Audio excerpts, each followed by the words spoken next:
Hoje estamos aqui ao vivo, direto de Campinas, onde está acontecendo o 16º LAEF, Latin America Expert Forum, em doenças respiratórias. Este é um evento que reúne cerca de 140 pneumologistas de todo o Brasil que vão discutir aspectos de avanços no tratamento da DPOC. Nesse evento será lançado também a combinação nova holodaterol tiotrópio para o tratamento da DPOC. Esse é um evento da Boehringer e tem o apoio da Behring. Eu estou aqui direto do LAEF 2019, um evento com o apoio da Boehringer, onde nós vamos discutir aqui sobre avanços no diagnóstico e tratamento da DPOC. Eu tenho ao meu lado o Dr. Adalberto Rubin. Dr. Adalberto Rubin é de Porto Alegre, é da Santa Casa de Porto Alegre. Exato. Exatamente. Dr.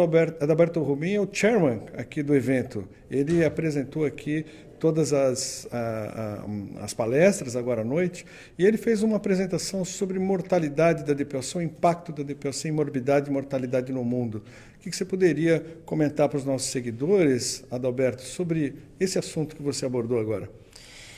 Bom, olá amigos, é um prazer estar aqui com vocês nesse evento tão importante para a pneumologia nacional. Todos nós pneumologistas temos contato com portadores de DPOC, de diversos estágios, e a gente sabe que, a despeito de várias terapêuticas novas e inovadoras, o paciente segue tendo eventos como hospitalizações, internações em UTI e óbito. Nós temos mais de 9 mil óbitos anos diretamente ligados à DPOC só pelo SUS. Só Brasil. Só Brasil, fora a saúde complementar. No mundo seria a terceira maior causa de óbito em doenças não transmissíveis. Portanto, é um problema de saúde pública muito sério. A gente tem o lançamento hoje de um produto novo, que é o tioladaterol, né, um dispositivo Respimat, que vem ajudar ainda mais ao pneumologista a prevenir essas mortes que são evitáveis. Você fez uma apresentação ali, Adalberto, mostrando a importância da DPOC no mundo, mas parece que a Organização Mundial da Saúde não coloca a DPOC como prioridade, é isso? Exato. Existe um Pacto 25-25, que é reduzir em 25% a taxa de óbito por doenças preveníveis nos próximos 25 anos. E a DPOC não merece a atenção que ela necessita. Tem países onde não tem espirometria, tem países onde não tem acesso a medicamentos. E isso causa impacto em saúde pública muito grande. Aqui mesmo no Brasil nós temos dificuldades imensas, né, de conseguir um diagnóstico preciso.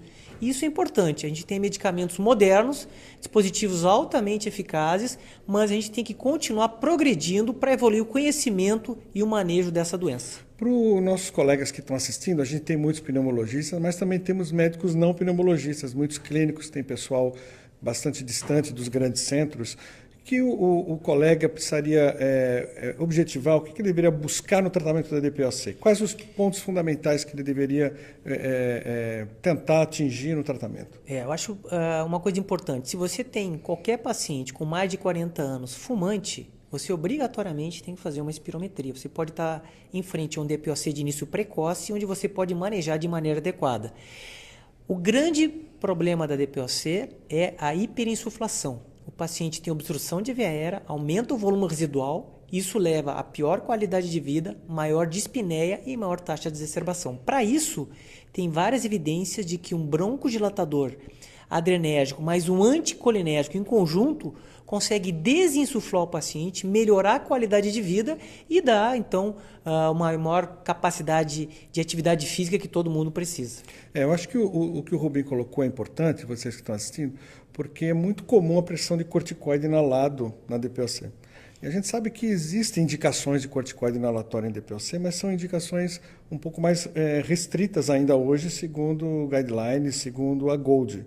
Né? Broncodilatador seria a terapêutica principal. Ou estou enganado aí? Como é que você maneja LABA, LAMA e corticoide, Adalberto? Exatamente. Diretrizes nacionais e internacionais preconizam iniciar com um dos dois broncodilatadores de longa duração. Se não está bem, acrescentar o seguinte, 2 broncodilatadores, que é a combinação, por exemplo, tio-olo. E aí sim, se o tiver uma taxa de eosinófilos séricos acima de 300 células, aí sim o corticoide inalado pode ser indicado.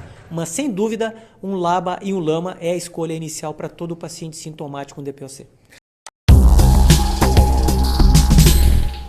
Eu estou ao lado aqui da doutora Regina Carvalho Pinto, que é médica assistente do Hospital das Clínicas de São Paulo, trabalha com doenças obstrutivas. Prazer falar com você, Regina, nossos seguidores acompanhando aí pelas redes. E o que você poderia dizer para o pessoal sobre os novos tratamentos em DPOC, esses avanços que estão tendo nas medicações para DPOC? Bom, Mauro, obrigada. É um prazer estar aqui, também com os seguidores aí na web. Então, é muito importante porque a gente já vem há muitos anos trabalhando justamente na parte do tratamento de prevenção da DPOC e também nos tratamentos não farmacológicos que são muito importantes, como a parada do tabagismo, a reabilitação pulmonar ou atividade física, as vacinações. E quando a gente entra, então, no tratamento medicamentoso propriamente dito, nós temos uma gama de broncodilatadores já no mercado e que vem auxiliando bastante o tratamento dos nossos pacientes. E nós temos tido a felicidade nos últimos anos de justamente poder lançar no mercado a combinação de alguns desses broncodilatadores e que vem permitir que a gente faça uma maior broncodilatador nesses pacientes que têm justamente essa limitação, essa dificuldade da passagem do ar através dos brônquios e com isso sintoma, melhorar a qualidade de vida desses pacientes, certo? Então, acho que esses avanços, eles vêm justamente de encontro àquilo que nós médicos queremos para esses pacientes, de dar mais conforto, menos sintoma e melhor qualidade de vida para eles. Uma coisa que eu percebo na prática, exatamente porque nós temos um arsenal maior de drogas hoje em dia, associações erradas. Especialmente, não o pneumologista, que dificilmente faz uma confusão, embora eu já tenha visto, mas especialmente o médico generalista ou não especialista, combinar, por exemplo, 2 LABAs, combinar 2 LAMAs ou 2 tipos de corticoides diferentes. Então, acho que é importante, especialmente quem está assistindo que não é pneumologista, quando fazer a associação das drogas, prestar bem atenção na classe terapêutica. Se são 2 beta-adrenérgicos, 2 LAMAs, para não haver exatamente uma somatória de efeitos adversos com pouco benefício. Você tem visto isso também? Isso, sim. E quando a gente fala na associação de broncodilatadores, é importante pensar nisso, justamente, que a via da broncoconstrição, ela não é única, existem várias vias. E é isso que nos permite justamente ter drogas diferentes que têm como seu final a mesma ação que é de broncodilatação. Então, prestar atenção justamente nisso, de associar broncodilatadores que vão atuar em vias diferentes para justamente propiciar um alívio, um melhor conforto do paciente. Você que trabalha bastante também com asma, a gente vê que o anticolinérgico ele tem um papel principal na DPOC. Na asma parece ser um pouco menor. E o inverso na asma. Né? Exatamente. Parece que a ação anticolinérgica ela é mais importante na DPOC do que na asma. Embora as 2 vias estejam presentes, tanto na asma como na DPOC. Mas parece que uma é mais importante, mais exacerbada, digamos assim, numa doença do que na outra. E por isso usar mais o broncodilatador beta-2 adrenérgico na asma e o anticolinérgico na DPOC. E outra coisa, Regina, inclusive o Dr. Mahler acho que surpreendeu muita gente da audiência quando ele falou sobre teofilina. Nós estamos lidando com uma audiência aqui que muitas vezes não tem acesso a essas novas drogas, aos LABAs, aos LAMAs, e o acesso público é principalmente drogas mais antigas. Qual o papel hoje do uso de aminofilina ou seus derivados como a teofilina no tratamento das doenças obstrutivas, especialmente DPOC? Então, a teofilina ela acabou ficando aí subjugada nesses últimos anos justamente pela descoberta e uso de broncodilatadores que têm uma ação muito, digamos assim, mais importante em sintomas e redução de exacerbação e melhora de qualidade de vida. Entretanto, a gente não pode esquecer que, eventualmente, existem alguns pacientes que potencialmente podem responder a uma xantina, que nem o Dr. Mahler colocou realmente.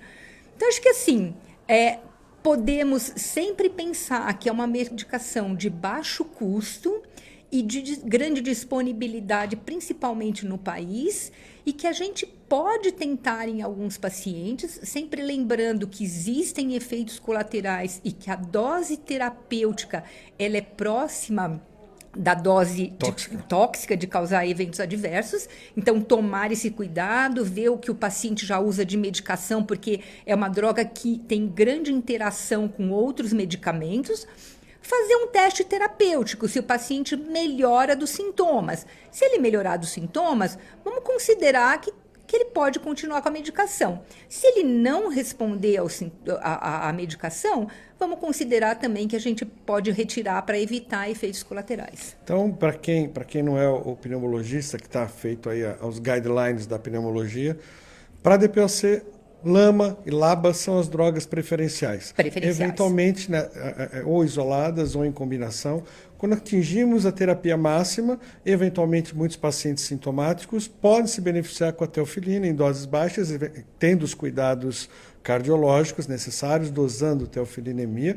Se houver benefício, talvez valha a pena manter. Se não tiver benefício, não vale a pena manter, porque o risco de eventos adversos é maior. Mas lembrando sempre, não basear o tratamento em xantina, porque é uma droga hoje de terceira linha para tratamento em DPOC. Isso da mesma forma que acho que a gente poderia aproveitar, então, lembrar também do uso indiscriminado do corticoide inalado na DPOC, né? Sim. Então, pensar bem nos casos onde ele tem a sua indicação, porque também o corticoide inalado é uma ótima droga, mas também tem efeitos colaterais. E ele não é a base do tratamento da DPOC. Eu estou aqui com o Dr. Marcelo Rabai, que é nosso amigo de Goiás, é professor da Universidade de Goiás. E o doutor Marcelo vai comentar ou discutir um pouco com a gente sobre o diagnóstico da DPOC. Marcelo, a gente sabe que para o diagnóstico da DPOC, o parâmetro básico obtido por espirometria, que é a relação VF1 sobre CVF abaixo de 70, é um parâmetro que a Gold coloca como indispensável para o diagnóstico da DPOC. Fugindo do óbvio dessa relação VF1-CVF, o que a espirometria ou os exames de função pulmonar poderiam ainda nos auxiliar para o diagnóstico da DPOC? Boa noite, Mauro. Realmente essa é uma questão muito importante e que ela é muito real na nossa prática, né? Habitualmente encontramos pacientes com história de tabagismo ou exposição à fumaça do fogão a lenha e que tem sintomas respiratórios e faz uma espirometria e a relação VF1-CVF vem normal. Mas ele é sintomático? Ele é sintomático. Como nós vamos tratar esse paciente? O que nós fazemos, nós utilizamos um tratamento que é semelhante ao que fazemos para os pacientes que têm a relação abaixo de 0,7. Mas esses pacientes, sabidamente, nunca foram testados em nenhum ensaio clínico. Então, eles estão à margem das evidências. Então, essa é uma preocupação muito grande que vinha na nossa prática diária, de todos nós que atendemos, e que o seu PDGINE, que é esse estudo longo de avaliação de mais de 10 mil pacientes, tem trazido à tona, né? Então, ele tem demonstrado que esses pacientes têm alteração, eles têm pior qualidade de vida e, por isso, eles merecem ser tratados. E uma avaliação de novos parâmetros da espirometria tem utilizado a relação VF1, VF6, que ela já havia sido descrita, mas a grande novidade seria a relação VF3, VF6.